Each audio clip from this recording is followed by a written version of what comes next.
ceasefire in Gaza. Palestinians have been returning to their homes in the north of the Gaza Strip, and the Israeli military says it's completed the first phase of its withdrawal from the Strip, from that territory. Amnon Aran is Professor of International Politics of the Middle East at City St George's University of London.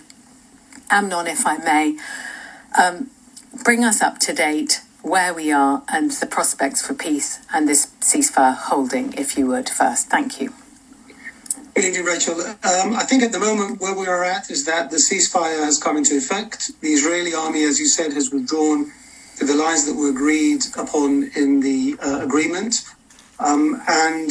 Essentially that has now kicked off a 72-hour time frame, at the end of which all the Israeli hostages, 20 who are believed to be alive and another 28 who have unfortunately died or been killed, are expected to be returned to Israel. In exchange, the Israelis will release 250 prisoners who are supposed to serve life sentences, plus another approximately 1,700 detainees that were taken during this long period of the war. And then on top of that, we're going to have the resumption of full humanitarian aid into the Strip. So that's more or less where we are now at. Obviously, a huge amount of jeopardy. I mean, when the ceasefire had supposed to have taken hold, we were hearing reports of explosions in Gaza. Added to that, this uncertainty as to the whereabouts of the living hostages and the remains of the dead hostages. It seems to me this is going to be one of the most perilous parts of this peace process. The ability of Hamas to find and deliver to safety the remaining hostages and to locate the remains of those who've not survived in the tunnels over the last 2 years. What are you hearing about that? Well, first of all, you're absolutely right. It is probably an extremely perilous situation. Hamas has throughout declared that they may not find some of the remains of the dead Israeli hostages. It was difficult to ascertain whether these are genuine claims or claims that were not made entirely in good faith. And I think, the only way really to find out will be to see how many living hostages will come out and how many of the hostages that unfortunately were killed or died will be returned to their family for burials, and how many it might be said that, could not be found. I think the Israelis do have their own mechanisms to try to verify with a great degree of certainty a large number also of the remains, where they are located and whether Hamas actually knows where they are. But we don't have certainty that also the Israelis know exactly where all the remains of the dead hostages are. So that part, I think, would be the most sensitive, very heartbreaking, and it is indeed a very perilous stage between now and I think the deadline that has been set is 12 o'clock noon on Monday, Israel time. An additional question that's come up is the authority within the Strip. This deal has been done and signed by Hamas. There are other tribal groups, very powerful families, Islamic Jihad, which may be holding some of the hostages. Where is our confidence that the whole of Hamas and its various fighting factions will fall behind Hamas in this peace deal and allow phase 1 and phase 2 to proceed as planned?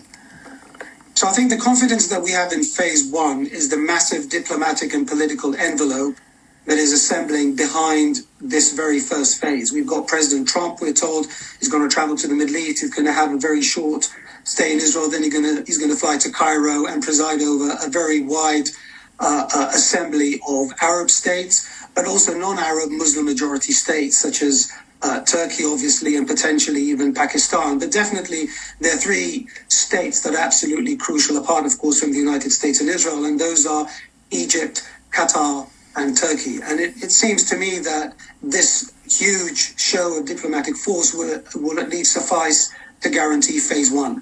Phase 2 is going to be much more complicated. That's when the discussions are going to be about disarming Hamas, who is going to rule in the Gaza Strip in the day after, to what How far will the Israeli army withdraw? Will it withdraw to the border? Will there be a buffer zone? And they are very, very complicated questions that need to be addressed.